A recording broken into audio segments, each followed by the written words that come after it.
Hi dear students, I am Rajesh Kumar Yadav. Welcome to my YouTube channel Prabha English zone.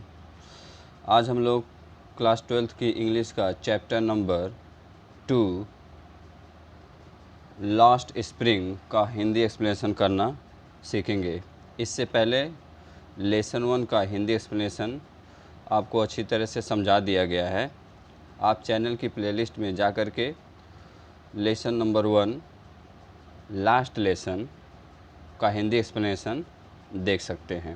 तो आज हम लोग लेसन 2 लास्ट स्प्रिंग का हिंदी एक्सप्लेनेशन करना सीखेंगे. इस चैप्टर में, इस लेसन में एनिस जंग ने गरीब बच्चों के दयनीय दशा के बारे में बताया है और उन्होंने ये बताया है कि जो बच्चे गरीब थे वो जो है अपने सामाजिक आर्थिक कंडीशन के कारण अपने बचपन के आनंद को मिस करने के लिए बाध्य हो गए और इस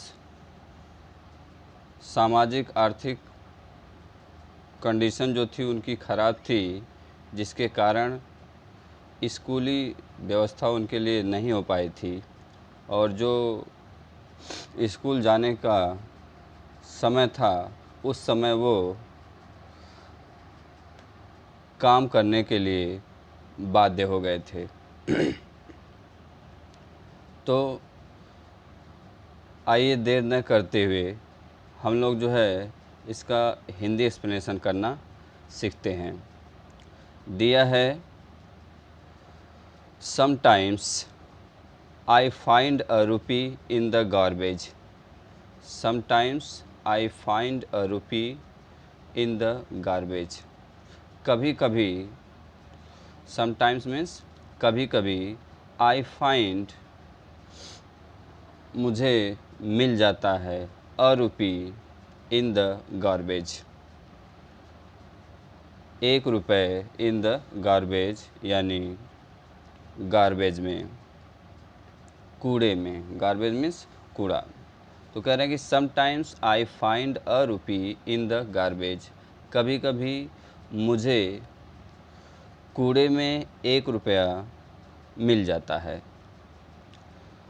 why do you do this I ask sahib whom I encounter every morning scrounging for gold in the garbage dump of my neighborhood.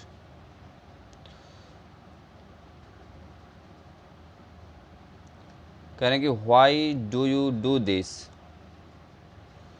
तुम, why do you do this I ask Saheb, मैंने साहेब से पूछा. Why do you do this, तुम यह क्यों करते हो. Why do you do this, तुम यह क्यों करते हो. आई आस्क साहेब, मैंने साहेब से पूछा. whom I encounter every morning, जो प्रत्येक सुबह मुझे मिल जाता है. scrounging for gold, धन की तलाश करते हुए. in the garbage dump, किसमें, गार्बेज डंप यानी कूड़े की ढेर में. ऑफ माई नेबरहुड, मेरे पड़ोस में, यानी मेरे पड़ोस के कूड़े के ढेर में मुझे वह प्रत्येक सुबह धन की तलाश करते हुए मिल जाता है. कौन मिल जाता है, साहेब. कह रहे हैं कि I ask sahib whom I encounter every morning. यहाँ इनकाउंटर्स का मतलब सामना होना, सामना हो जाना. इट मीन्स मिल जाना. एवरी मॉर्निंग मतलब प्रत्येक सुबह. स्क्राउंगिंग का मतलब होता है searching.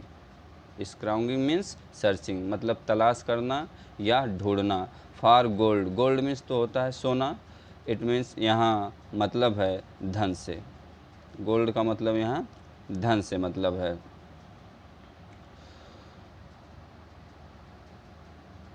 In the garbage dump of my neighbourhood, neighbourhood का मतलब पड़ोस। कह रहे हैं कि Saheb left his home, Saheb left his home long ago. Saheb left, साहब ने क्या किया, छोड़ दिया, हिज होम यानी अपना घर, लॉन्ग एगो बहुत पहले ही, यानी साहेब ने अपना घर बहुत पहले ही छोड़ दिया था। Set amidst the green field of Dhaka, set amidst the green field of Dhaka, यानी ढाका के हरे भरे मैदानों में या ढाका के हरे भरे मैदानों के बीच स्थित, हिज होम उसका घर, is not even a distant memory, यानी कह रहे हैं कि ढाका के हरे भरे खेतों में के बीच स्थित उसका घर उसे दूर दूर तक उसकी स्मृति में, उसकी यादों में नहीं था। कह रहे हैं कि his home is even a distance, distant मतलब दूर होता है, दूरी होता है, तो यहाँ मीनिंग है डिस्टेंट मेमोरी का मतलब दूर दूर तक की जो स्मृति है। मतलब कह रहे हैं कि his home is not even a distant memory, दूर दूर तक उसकी स्मृति में नहीं है। वह घर जो ढाका के हरे भरे मैदानों के बीच क्या था, स्थित था, उसका जो घर था, वह घर अब उसे दूर दूर तक उसकी स्मृति में नहीं था, क्योंकि उसे वो बहुत पहले ही क्या किया था, छोड़ दिया था। कह रहे हैं कि there were many storms, there were many storms, कई तूफान आते थे, दैट स्वेप्ट अवे, जो बहा ले जाते थे, दियर फील्ड्स एंड होम्स, उनके घरों और खेतों को।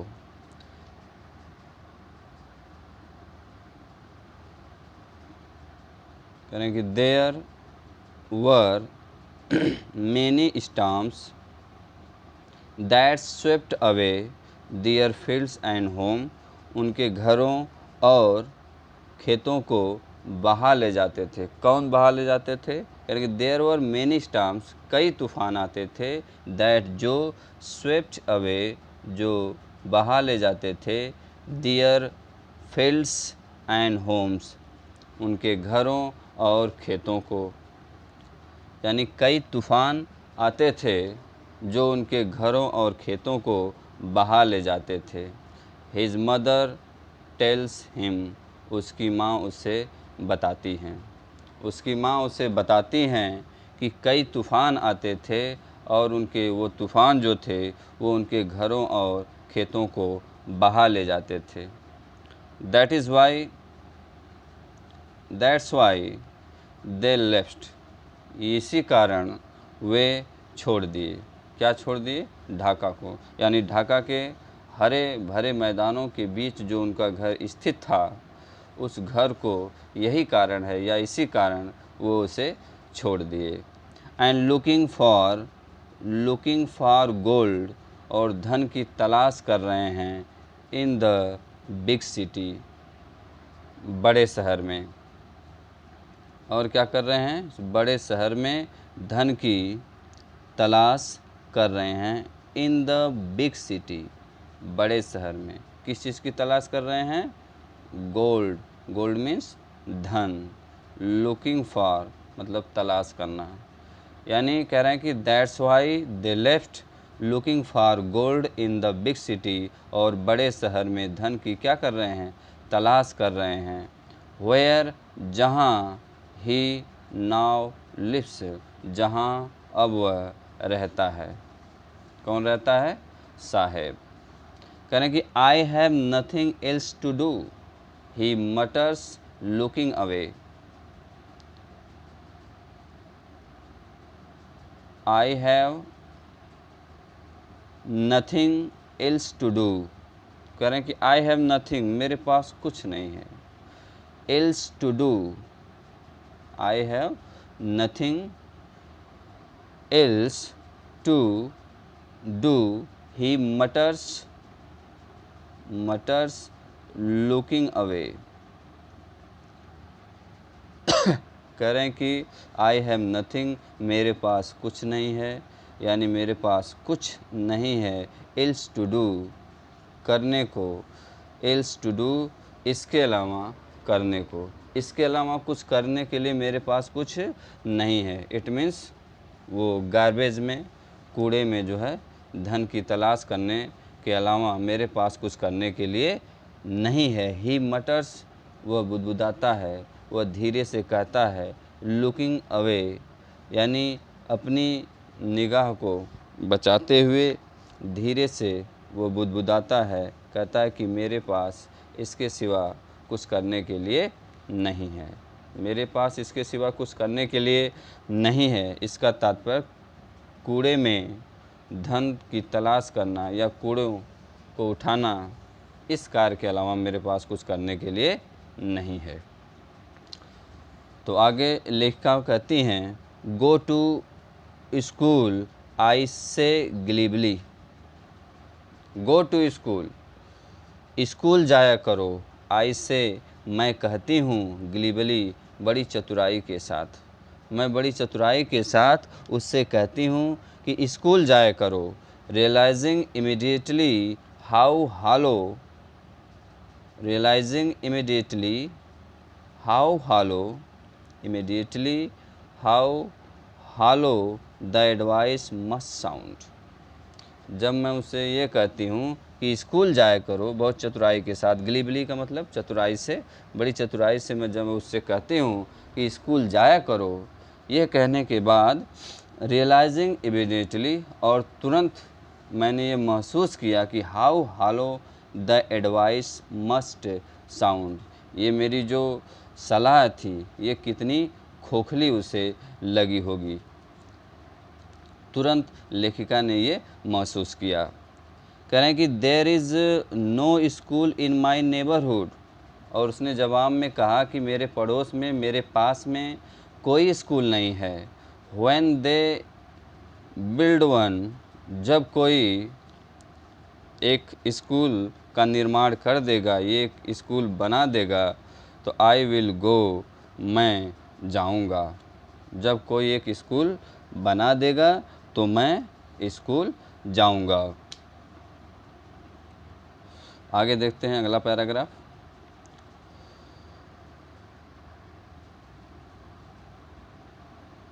कह रहे हैं कि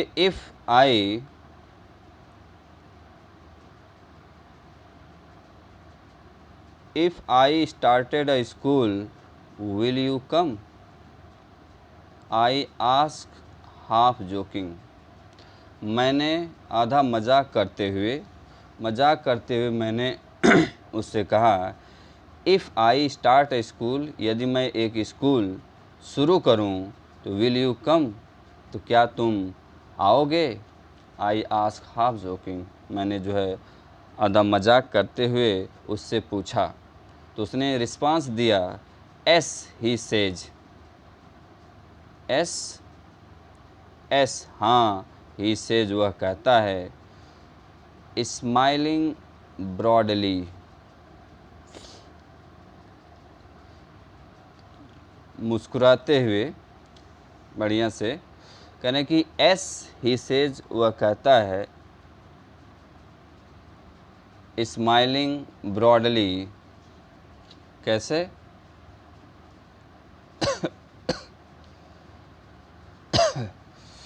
पूरी तरह से। स्माइलिंग ब्रॉडली का तात्पर्य हो जाएगा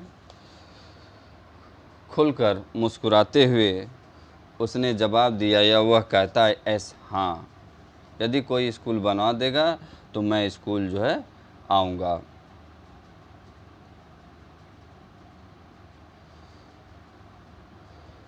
अ फ्यू डेज लेटर, कुछ दिनों बाद, I see him running up to me, कुछ दिनों बाद, आई सी मैं देखती हूँ, हिम उसे, रनिंग अप टू मी मेरे पास दौड़ कर आते हुए।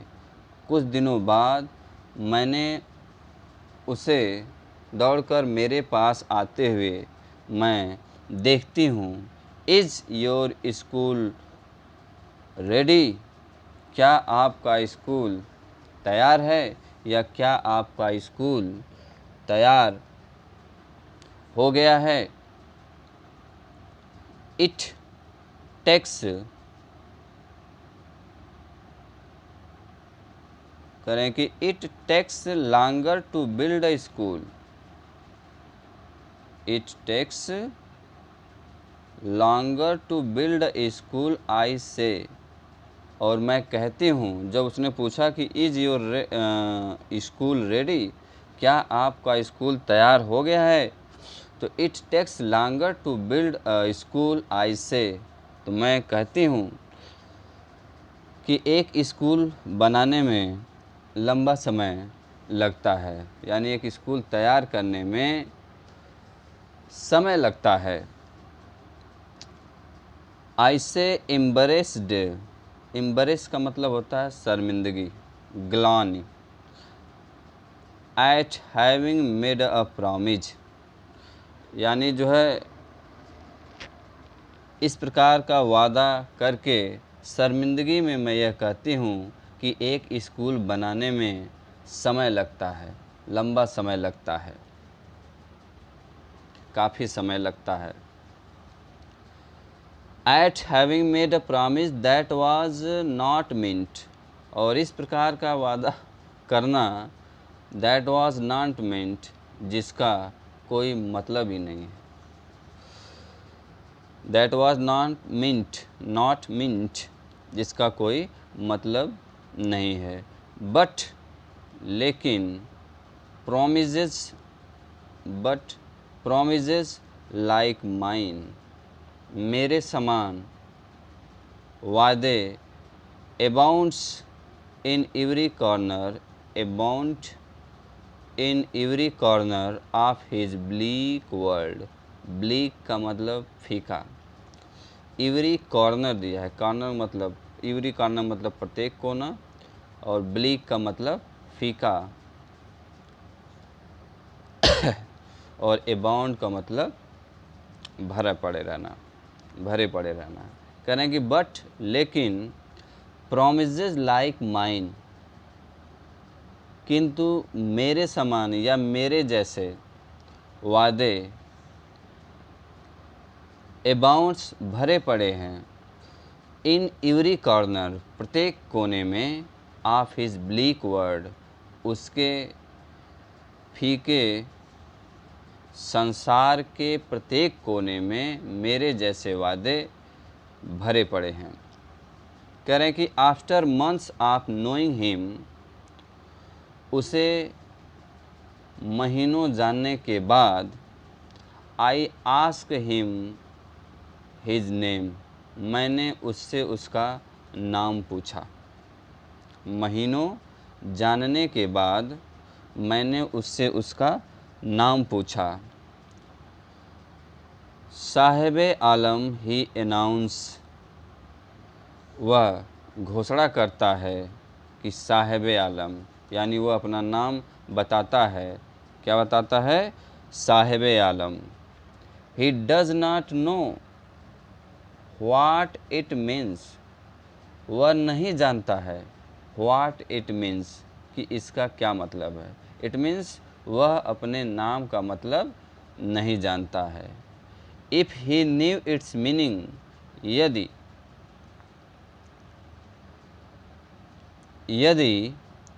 ही न्यू इट्स मीनिंग, यदि वह उसका नाम, उसका, if he new it's meaning, यदि वह अपने नाम का मतलब, उसका मतलब जान जाए, यानी द लॉर्ड ऑफ यूनिवर्स, यानी संसार का मालिक, ब्रह्मांड का मालिक। कह रहे हैं कि if he new it's meaning, यदि वह उसका नाम जान जाए, द लॉर्ड ऑफ यूनिवर्स, यानी संसार का मालिक, ब्रह्मांड का मालिक, तो he would have a hard time believing it. He would have a hard time believing it. Believing का मतलब विश्वास करना, इट मतलब उस पर, यानी अपने नाम का मतलब पर।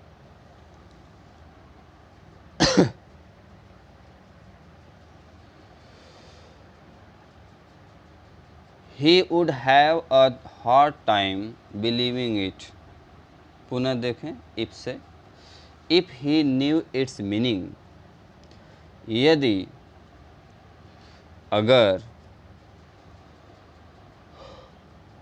उसे इसका अर्थ, यानी लॉर्ड ऑफ यूनिवर्स, यानी संसार का मालिक, ब्रह्मांड का मालिक का पता चल जाए या पता लग जाए, या अपने नाम का मीनिंग संसार का मालिक जान जाए, तो he would have a hard time believing it.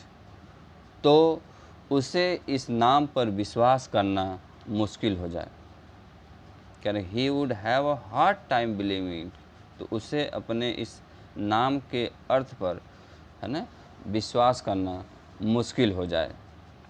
करें कि unaware of what his name represents. Unaware का मतलब अनभिज्ञ, अनअवेयर मतलब अनभिज्ञ, of what his name present represents, of what,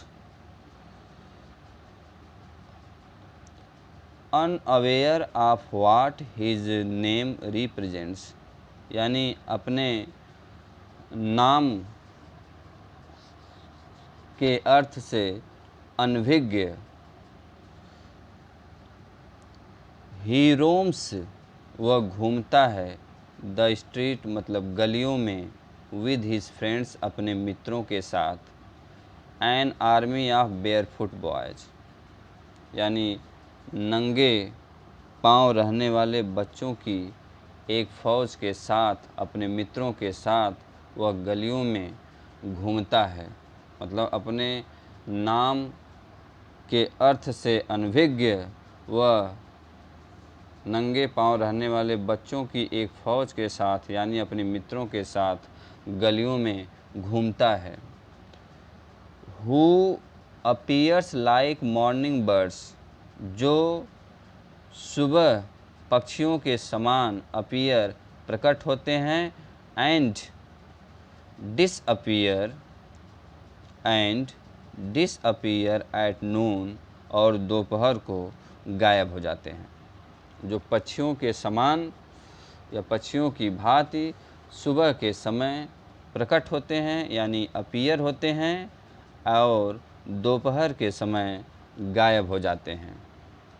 करें कि ओवर मंथ्स, महीनों मिलते रहने के कारण, महीनों के बाद, या करें कि ओवर मंथ्स, महीनों मिलते रहने के कारण, I have come to recognise each of them, मैंने जो है उनमें से प्रत्येक को, यानी मैं उनमें से प्रत्येक को पहचानने लगी हूँ।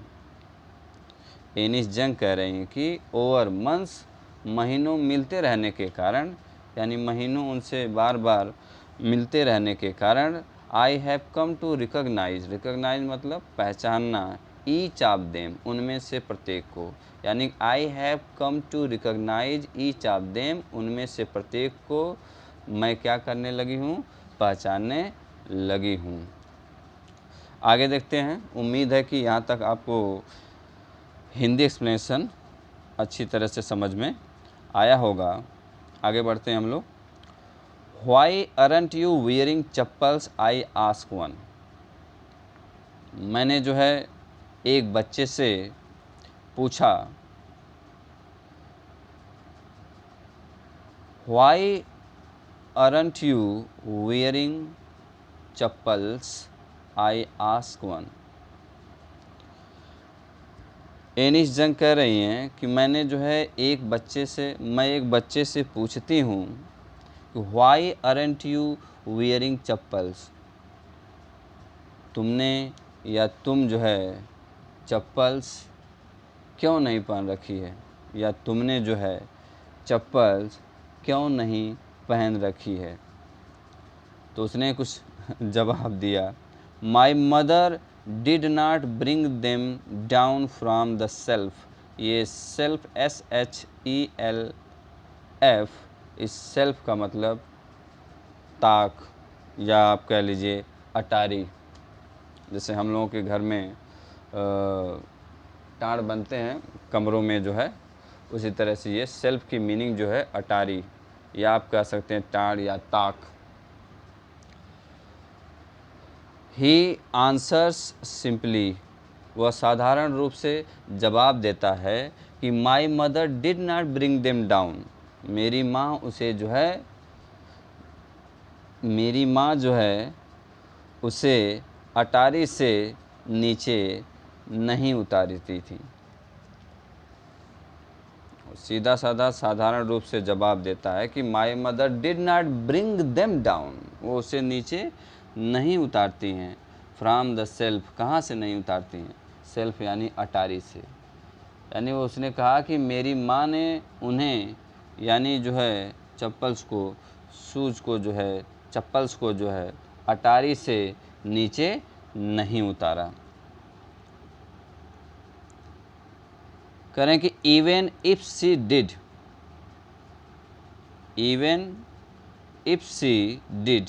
यहाँ तक कि यदि वो उसे क्या करें, उतार दें। इफ सी डिड, यदि वो ऐसा करें, यानी चप्पल्स को जो है अटारी से क्या करें, उतार दें। He will throw them off, तो वह उन्हें फेंक देगा। एड्स अनदर बॉय, अनदर एक दूसरे बच्चे ने जो है कहा, एक दूसरे बच्चे ने आगे कहा, एक दूसरे बच्चे ने जो है एक दूसरा बच्चा जो है वह कहता है, ads another who is wearing shoes, जो शूज पहने हुए है, दैट डू नॉट मैच, जो दैट डू नॉट मैच, जो बेमेल थे। यानी कह रहे हैं कि इवन इफ सी डिड, यदि वह उन्हें नीचे उतार दें चप्पल्स को, तो he will throw them off, तो वह उन्हें फेंक देगा। एट्स अनदर, एक दूसरा बच्चा आगे कहता है। यदि उसकी माँ जूतों को क्या करें, नीचे चप्पल्स को नीचे उतार दें तो वह उन्हें फेंक देगा। और जो दूसरे बच्चे ने कहा, हु इज़ वियरिंग शूज, जो शूज पहने हुए था, जूते पहने हुए है, दैट डू नॉट मैच, लेकिन वो जो जूते पहने हुए था वो बेमेल थे, बिना मेल के थे, जो मैच नहीं करते थे। बेमेल जूते पहने हुए एक दूसरे बच्चे ने ऐसा कहा या ऐसा कहता है। When I commented on it, जब मैंने उस पर टिप्पणी की, यानी उसके जूतों पर क्या की, टिप्पणी की। ही सफल्स, वह घसीटता है। सफल का मतलब इधर उधर घसीटना। हिज फीट, अपने पैरों को। एंड सेज नथिंग, और कुछ नहीं कहता है। कह रहे हैं कि जब मैंने उसके जूतों पर क्या किया, उस पर जूतों पर कमेंट किया, टिप्पणी की, तो he shuffles his feet and says nothing, वह अपने पैरों को इधर उधर घसीटता है। अभी आपको बताया गया सफल्स का मतलब इधर उधर घसीटना। क्या घसीटता है? हिज फीट, अपने पैरों को। एंड सेज नथिंग, और कुछ नहीं कहता है। आई वॉन्ट शूज, मैं शूज जूते चाहता हूँ। It means I want shoes, मैं या मुझे जूते चाहिए। सेज अ थर्ड बॉय, एक तीसरे लड़के ने कहा, या एक तीसरा लड़का कहता है कि मुझे जूते चाहिए। Who has never owned a pair of all his life. करें कि हु, जो, हैज़ नेवर ओन्ड, कभी भी, मालिक नहीं रहा। हु हैज़ नेवर ओन्ड, कभी मालिक नहीं रहा। अ पेयर, एक जोड़ी जूतों का। All his life, all his life, अपने पूरे जीवन में। एक तीसरे बच्चे ने या एक तीसरा बच्चा कहता है कि मुझे शूज चाहिए या मैं शूज चाहता हूँ, मैं जूते चाहता हूँ। और जिसने कभी भी अपने पूरे जीवन में एक जोड़ी जूते कभी उसके पास नहीं रहे या एक जोड़ी जूतों का मालिक वह कभी नहीं रहा। फिर आगे एनिस जंग कहती हैं कि ट्रेवलिंग एक्रॉस द कंट्री, पूरे देश में इधर उधर, पूरे देश में या पूरे देश भर में यात्रा करते हुए, आई हैव सीन चिल्ड्रेन, मैंने बच्चों को देखा है। आई हैव सीन चिल्ड्रेन, मैंने बच्चों को देखा है। वॉकिंग बेयरफुट, नंगे पांव घूमते हुए। इन सिटी, शहरों में। ऑन विलेज रोड, और गांव की सड़कों पर। करें कि ट्रेवलिंग एक्रॉस द कंट्री, देश भर में इधर उधर घूमते हुए। I have seen children walking barefoot in city on village roads, यानी गांव की सड़कों पर और शहरों में मैंने बच्चों को नंगे पांव घूमते हुए देखा है। It is not lack of money, lack of money, it is not lack of money, यह धन की कमी नहीं है, यह पैसों की या धन की कमी के कारण नहीं है।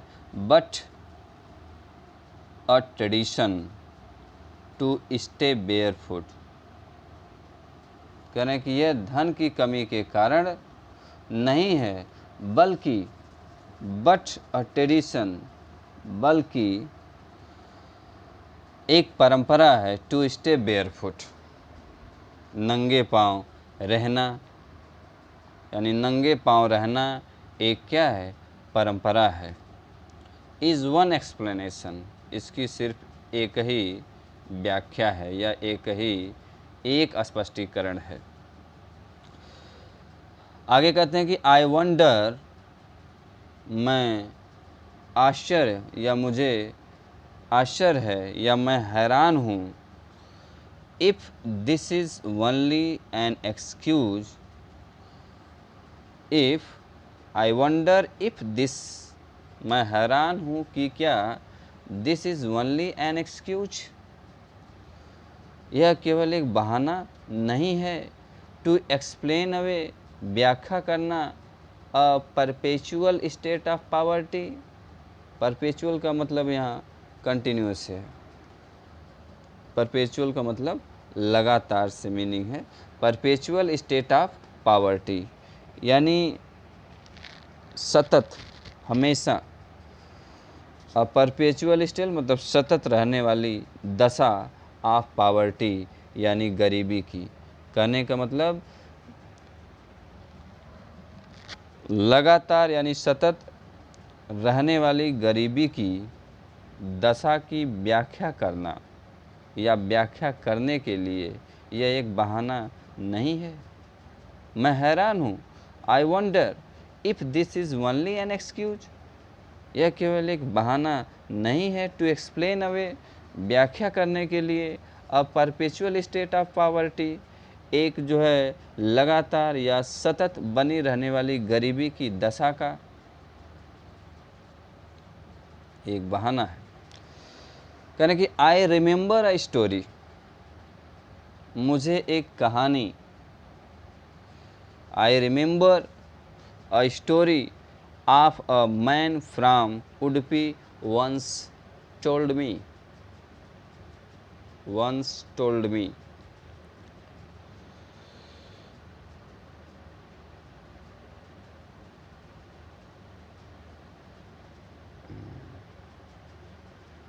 देखते हैं अगला पैराग्राफ। कह रहे हैं कि आई रिमेंबर अ स्टोरी, मुझे एक कहानी याद आती है। I remember a story a man from Udupi once told me. कह रहे हैं कि मुझे एक कहानी याद आती है। अ मैन फ्रॉम उडुपी, उडुपी से एक व्यक्ति वंस टोल्ड मी, एक बार मुझसे बताया था।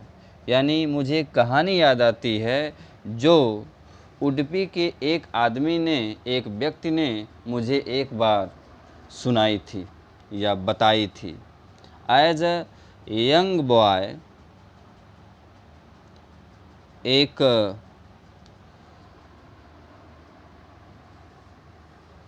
नौजवान लड़के के रूप में he would go to school,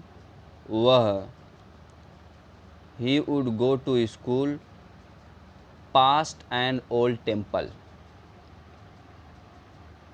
as a young boy, एक लड़के के रूप में, यानी कह लीजिए कि जब वह एक नौजवान लड़का था तो he would go to school, वह स्कूल जाया करता था। पास्ट एंड ओल्ड टेम्पल, है ना। एक पुराने मंदिर के पास से,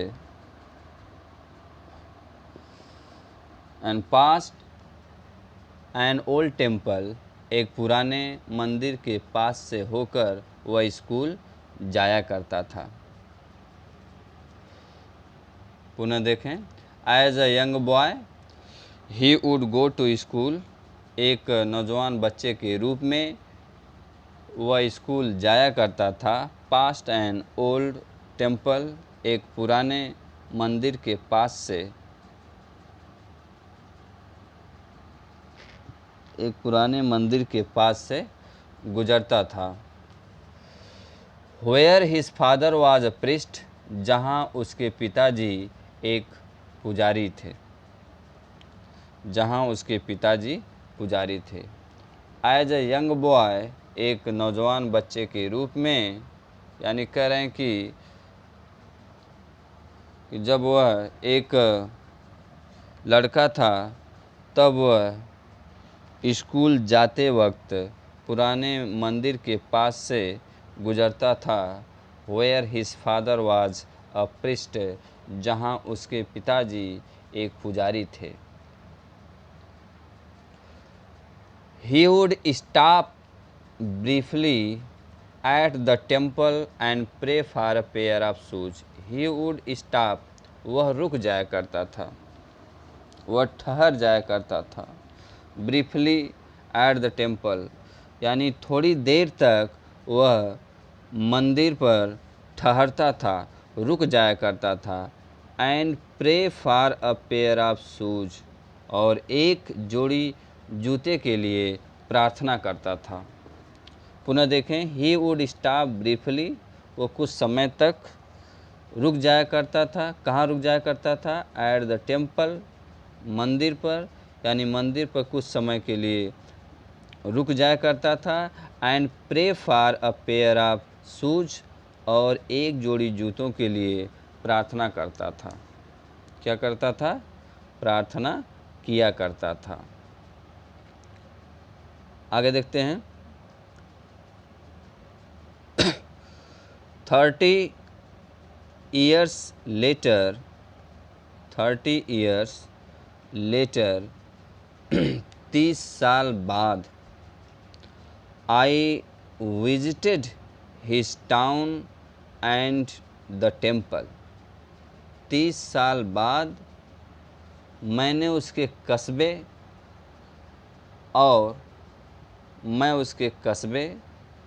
और मंदिर को देखी या मंदिर गई।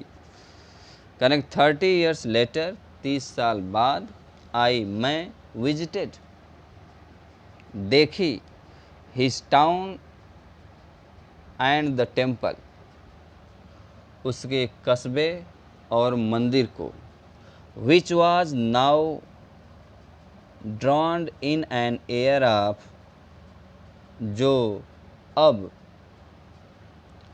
एयर ऑफ, करेंगे विच वॉज, जो, which was now ड्रॉन्ड in an air of in an air of desolation, air of desolation। और डिसोलेशन का मतलब उजाड़ से। करें कि 30 साल बाद मैं उसके कस्बे और मंदिर को देखी जो अब उजाड़ के प्रभाव में डूबा हुआ था। विच वॉज नाउ ड्रांड, ड्रांड मतलब डूबा था किसमें? In the air of desolation. Desolation का मतलब उजाड़।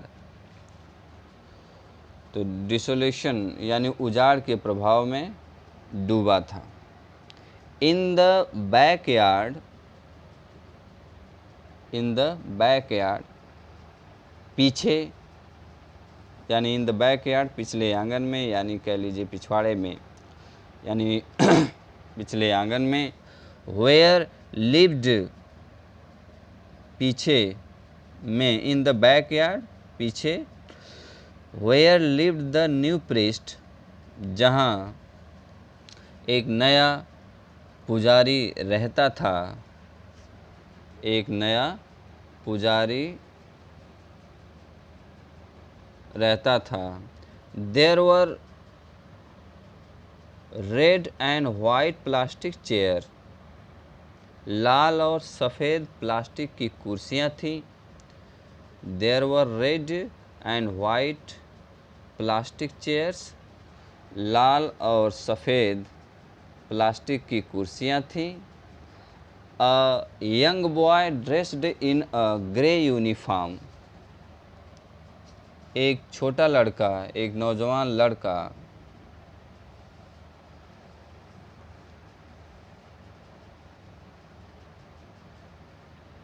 एक यंग बॉय ड्रेस्ड, एक छोटा लड़का या कह लीजिए कि नौजवान लड़का, ड्रेस्ड सुसज्जित था। इन a grey uniform, in a grey uniform एक स्लेटी रंग के, या कह लीजिए कि ग्रे यूनिफॉर्म भूरा यूनिफॉर्म से जो है वर्दी से सुसज्जित था, कपड़ों से सुसज्जित था। वियरिंग जो वियरिंग पहने हुए था, सॉक्स एंड शूज जो जूते और क्या मोजे पहने हुए। अराइविंग पैंटिंग हाँफते हुए आता है। कैसे आया? अराइव्ड आया, पैंटिंग मीन्स हाँफते हुए। And through his school bag on a folding bed, and through his school bag और अपने स्कूल बैग को उसने क्या किया? फेंक दिया, अपने बस्ते को फेंक दिया। On a folding bed, on a folding bed यानी फोल्डिंग बिस्तर पर, यानी फोल्डिंग पलंग पर अपने जो है स्कूल बस्ते को, स्कूली बस्ते को फेंक दिया। पुनः देखते हैं। अ young boy dressed in a grey uniform, एक नौजवान लड़का, dressed in a grey uniform जो एक भूरे वर्दी में, भूरे कपड़े यूनिफॉर्म पहने हुए था। वियरिंग सॉक्स एंड शूज, मोजे और जूते भी पहने हुए था। अराइव्ड पैंटिंग हाँफते हुए आया। And through his school bag on a folding bed और एक जो है अपने स्कूली बैग को, बस्ते को फोल्डिंग पलंग पर फेंक दिया। कह रहे हैं कि looking at the boy, looking at the boy लड़के की ओर देखते हुए। I remembered the prayer another boy, looking at the boy लड़के की तरफ देखते हुए आई रिमेंबर्ड, मुझे याद आया या मुझे याद आई, द प्रेयर, वह प्रार्थना। लड़के की तरफ देखते हुए मुझे याद आई, द प्रेयर, क्या याद आई, वह प्रार्थना। Another boy had made to the goddess, एक दूसरे, वह प्रार्थना याद आई जो एक दूसरे लड़के ने उस समय, करें कि आई रिमेंबर द प्रेयर, मुझे वह प्रार्थना याद आई जो एक दूसरे लड़के ने, another boy had made to the goddess, जो एक दूसरे लड़के ने देवी से, गॉडेस मतलब देवी, had made to the goddess, जो एक दूसरे लड़के ने उस समय देवी से की थी, मुझे वह प्रार्थना याद आई। कहने को when he had finally got a pair of shoes, जब वह अंत में एक जोड़ी जूते उसे मिल गए थे। When he had finally got a pair of shoes, जब उसे एक जोड़ी जूते अंततः मिल गए थे, तो कह रहे हैं कि let me never lose them, let me never lose them, और मैं इसे कभी न खोऊं। लूज मतलब खोना, देम मतलब उनको, जो एक जोड़ी जूते उसे मिल गए थे उसे कभी न खोऊं। The goddess had granted his prayer, the goddess, देवी ने जो है उसकी प्रार्थना को क्या किया, एक्सेप्ट कर लिया।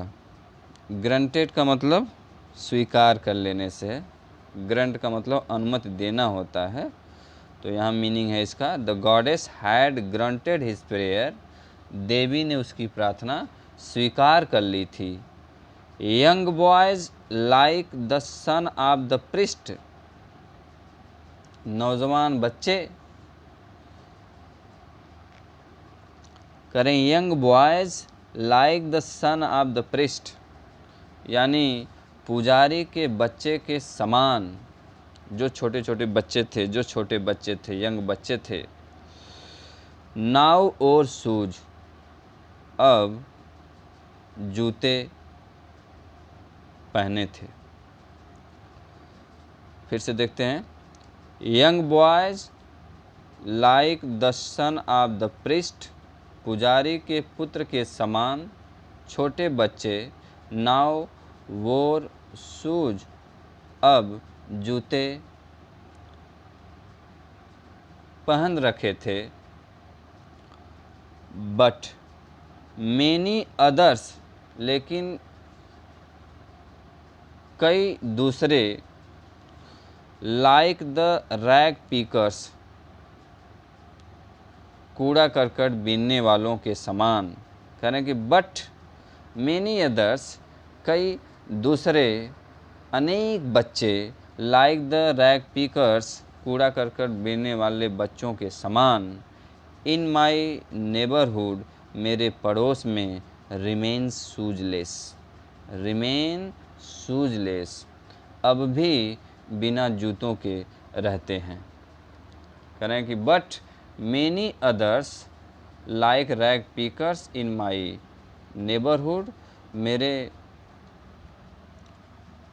पड़ोस में कूड़ा करकट बीनने वाले बच्चों के समान अन्य बहुत से ऐसे बच्चे हैं जो रिमेन शूजलेस, अब भी बिना जूतों के रहते हैं। तो आज इतना ही, आगे फिर my acquaintance with the barefoot rag pickers leads me to Seemapuri, यहाँ से जो है इसके अगले पार्ट में आपको हिंदी एक्सप्लेनेशन समझाया जाएगा। उम्मीद है कि आपको हिंदी एक्सप्लेनेशन बहुत अच्छी तरह से समझ में आया होगा। Thank you so much for watching this video.